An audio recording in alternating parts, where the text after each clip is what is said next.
morning, class, and welcome to Cartoons 1101. Today we're going to be talking about Azula from Avatar: The Last Airbender and why she represents most women of today. Now you're probably like, what are you talking about? Azula's a crazy person. How is she representing most women? Now, are you a feminist? Wait, are you anti-feminist? What's happening? You're asking the right questions. You've come to the right class. I'm your Professor Chris Sass. Take those pencils and papers out and write some notes, because we're getting started. First things first, learning objectives. Boom, look at that. You see that animation? You see how it's popping up on the screen? You're welcome. Yeah. By the end of today's lecture, you should be walking out of this classroom knowing why Azula is not just pure evil, why Azula is relatable to the masses, and why she represents most modern women. Who is Azula, you might ask? Well, this crazy girl right here, she's a character from the cartoon Avatar: The Last Airbender, which aired on Nickelodeon. She's the daughter of Fire Lord Ozai and this woman named Ursa, which we'll get into later. She's the princess of the Fire Nation, and you know what that comes with, okay? Labeled Zuko's younger sister. Was she the favorite?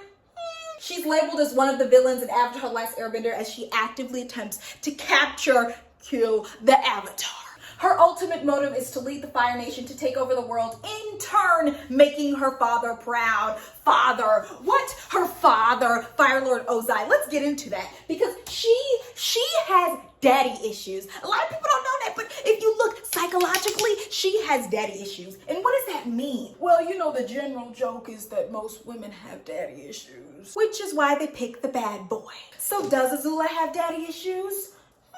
Let's find out.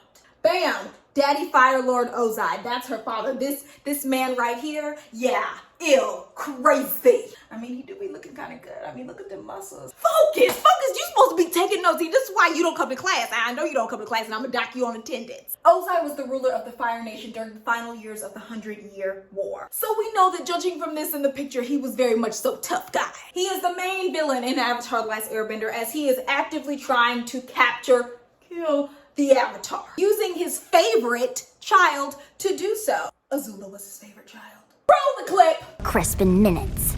Correct, my dear. As you can see from the clip, Azula actually makes her father proud. She is his favorite. So why does she have all of these daddy issues? Why do people immediately think, oh, she's crazy, she has daddy issues? Just like most modern women, they think, oh, she's going after the bad boy, she has daddy issues. No! However, on the surface, it may appear that way, as she does things to make him proud and for his approval, like a lot of women in this day and age, seeking their father's approval, and when they don't get it, they seek another man's approval, and thus continuing the toxic cycle. Y'all don't hear me today. Fire Lord Ozai inherited his belief system from his father, and his father is his father and his father. So what does that mean? Well, Fire Lord Ozai is a boomer. That's what he would be considered today. He is the boomer, passing down his sick, twisted mind game beliefs onto his daughter. That's why Azula's messed up. But is it all his fault? Azula was then forced into the family business because she's been indoctrinated.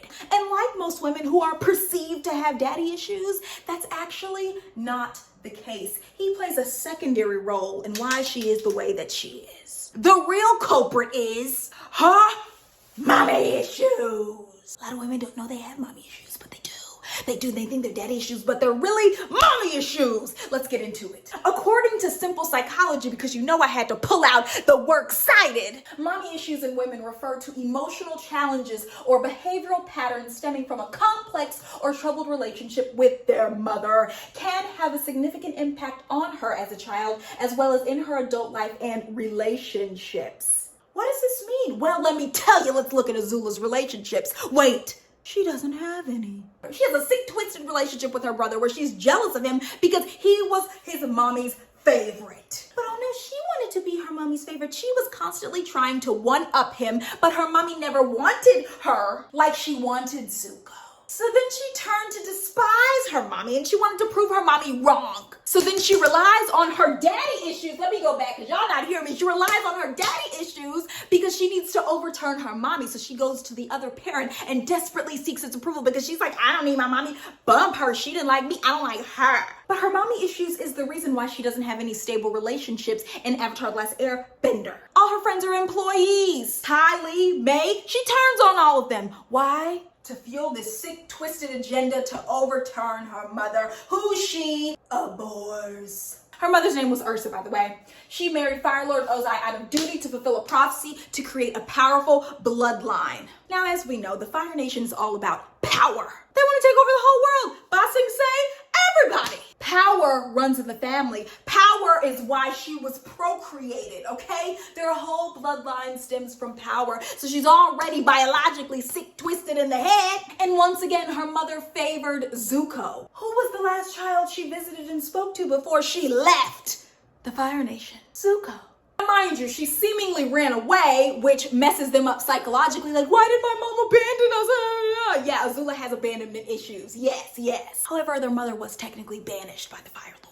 But Azula doesn't know that. She just thinks her mother abandoned her. So which fuels her hatred and what's going on here. So she goes and relies on her daddy. So seemingly in most women, you think it's the daddy issues, but really what else is going on? Is it the mommy issues? That abandonment then showed up years later when she's haunting Azula even in her teenage years. Abandonment wounds never go away. This leads to anxious attachment styles, which a lot of women, go figure, have in this modern day. According to Simply Psychology, if a mother's love and approval are conditional on her daughter's achievements and behaviors, her self-esteem and confidence may diminish. Constantly seek external validation from other people in real life and on social media. Does that sound familiar? I bet you know someone like that now. A lot of women in this day and age seek approval from social media, but also they seek approval from other men because seemingly those daddy issues, but really they're seeking approval from a maternal figure that was never there or that never gave them that validation, never gave them that confidence. So where you may see Azula, oh, she's crazy, I can never relate to her, most people say that, a lot of women actually are like Azula. Does this require any further explanation? Let's talk about it. All right, if we talk about dating reality shows like The Bachelor and Love is Blind, you can see in these women, we're not going to talk about the men right now because that's a whole nother class, all right, yeah? Take them notes. As you can see in modern dating shows like Love is Blind or The Bachelor, it features real women with real problems, and a lot of them have anxious attachment styles. Or a mix of anxious and avoidant attachment styles. Why? Because they likely never received the love, approval, and validation and the self-esteem and confidence from their mother. It stems from the mommy issues. A woman might fear abandonment and rejection. She might become clingy or preoccupied with relationships aligned with an anxious attachment, or become emotionally distant and avoidant, aligned with an avoidant attachment. Again, Simply Psychology. Take some notes. See, I see you in the back of the class not taking no notes, and I don't want to say nothing, but it's getting out of hand. You might get kicked out of the class. Where are your notes? Even in the beach filler episode where Azula is seen to be flirting with a guy, she's actually exhibiting a very anxious attachment style. But then, as soon as she finishes speaking, her face downturns. That's because now she's avoidant, emotionally void. She stifles those emotions down and she doesn't care because now she goes back to power mode. Let's talk about the other side real fast because every argument has a counter argument, right? Am I right? It's a generalization and we can't really prove generalization. So valid. I'll give you that one. Can't say every woman is Azula because they have mommy issues and daddy issues. That's just not the case because every woman might not have mommy or daddy issues. There are stable women, believe it or not. I love that. I do. I love that. Let's call them. Hey girl. Furthermore, the average female viewer might generally reject any resemblance of Azula due to polar extreme portrayal. Okay, Azula is an extreme portrayal of what mommy and daddy issues looks like. Like, she's a mess. She's been called monster among other things. So obviously, red flag, I don't want to be like her. Automatic reject. A woman might not be able to self-identify with that level of crazy. Usually daddy issues are to blame in women, so one might not be aware of her mommy issues. We're just not equipped with the knowledge. One might just be quick to jump to daddy issues and be like, blame daddy for everything, when maybe they just don't know that usually there's an underlying current of mommy issues. They just don't have the knowledge, which is fair. In conclusion, Azula represents some women in this day and age. This is evident in real life and reality television, which often serves as a microcosm of the real world. Okay, it might not relate to you, it might not apply to you, but it applies to someone you know or someone else in the vicinity. Azula may be an extreme portrayal of women with mommy and daddy issues, but she is representing those out there. And a lot of women might want to take a second look. Take a look in the mirror. I'm starting with the man. Do some self-reflection. What can we learn in our analysis of Azula? Certainly there's a way to fix these issues. But that's all the time we have for today's class. You do have a 20-page paper due tomorrow, so make sure you turn that in. I want full MLA citations, yes, and I want your MLA header. Everything needs to be perfect. If you don't know, go to the tutoring center. I don't have time to be teaching. But yeah, so now I am offering extra credit for people who don't want to do the paper, but you have to comment down below one thing you learned from this video. Like this video, and also let me know if I should do maybe a Zuko version or a SpongeBob is actually evil 1101 deep dive. Subscribe for more. Bye! Do your homework.